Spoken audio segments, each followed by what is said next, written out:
Hello, my name is Ben Winfrey, and I'm a journalism major with a news and info emphasis. I did the first part of the project on traditional journalism, but did the interview with Justin Curto, who is a culture journalist for Vulture.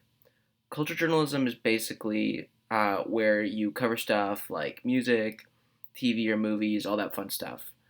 Or in Curto's case, celebrity gossip and music. I'm very happy I got to meet and talk with Justin Curto because his career path more closely resembles mine because I would like to do film journalism and not like political stuff. So that's why I'm big happy. Uh, so on that note, let's begin. One thing I heard about but was unsure on the specifics before this project is the workload of journalists. Journalism is a very busy job that requires a lot of hard work. I've heard horror stories from some journalists in the field that journalists work all day and night, and then I've heard from others that say that it's not so bad.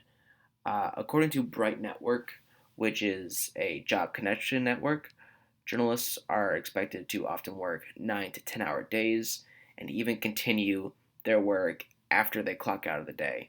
This usually comes in the form of connection making, which is basically just getting drinks and dinner with potential sources.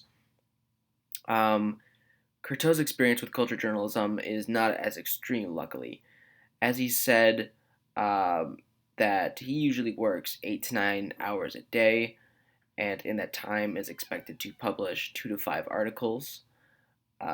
He said that this does fluctuate though, because sometimes there's more news happening, so at other times he'll be more busy. He doesn't often take work home, but he said that he sometimes does research at home, which is basically just like listening to new music that he's going to cover. Um, Another aspect of journalism that I was concerned about, that I'm happy Justin was able to clarify, is the idea that newspapers are incredibly understaffed now. Curto said that Vulture has an editor for each topic they cover, so like a separate music and TV editor and a few high-ranking editors that oversee a larger portion of the website. He said that he mostly works with news and music editors, but has worked with high ranking editors like the deputy editor before. Also, sorry if I didn't mention this earlier, uh, Justin Curto is a culture journalist and he works for Vulture, which is a big culture website. Um, but one of the reasons why I was worried about what I said previously was because I heard that journalism wasn't an industry that makes money anymore, uh, which so they're not staffed very well anymore. But this is actually not the case. Newspapers are still a multi-billion-dollar industry. According to Go Banking Rates, which is a consumer finance website, digital advertising for newspapers rose from 1.3 billion in 2003 to 3.5 billion in 2014. And this is only about 25% of advertising revenue for newspapers.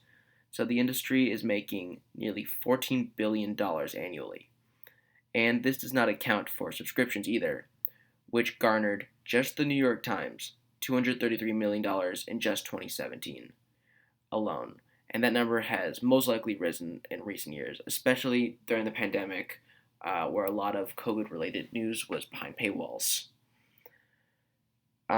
So, on that note, let's talk about the expectations of new journalists.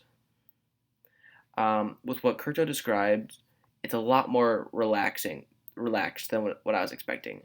I was expecting them to kind of drop you in the water with little instructions and see if you sink or swim. But they actually kind of ease you into the hard work. And what I meant by that is just I kind of thought they were gonna hire you and then just tell you what to do. Not tell you what to do and just say just do journalism. But Curto said that when he was starting out, he was actually allowed to work on his own projects, but the newspaper told him what to write for the most part.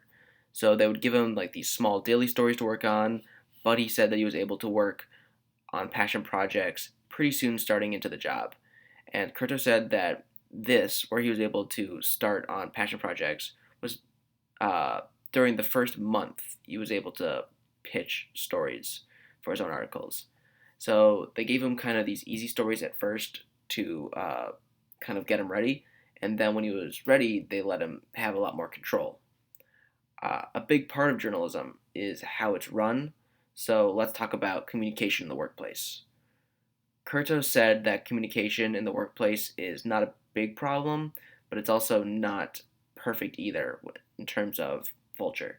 Curto said that Vulture is not always organized, so sometimes they get confused on who is taking care of what task.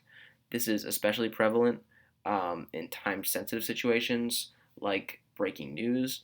Um, that he said that sometimes people don't know who is doing what at times.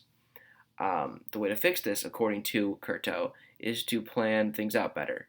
He would like to see a better system so they can better organize their daily assignments, allowing them to better work on future long term projects. He thinks the way to do this is to hire more editors, but he also said that that's unlikely. So, in conclusion, that's all I really have to say today, and I hope you all have a good rest of your day.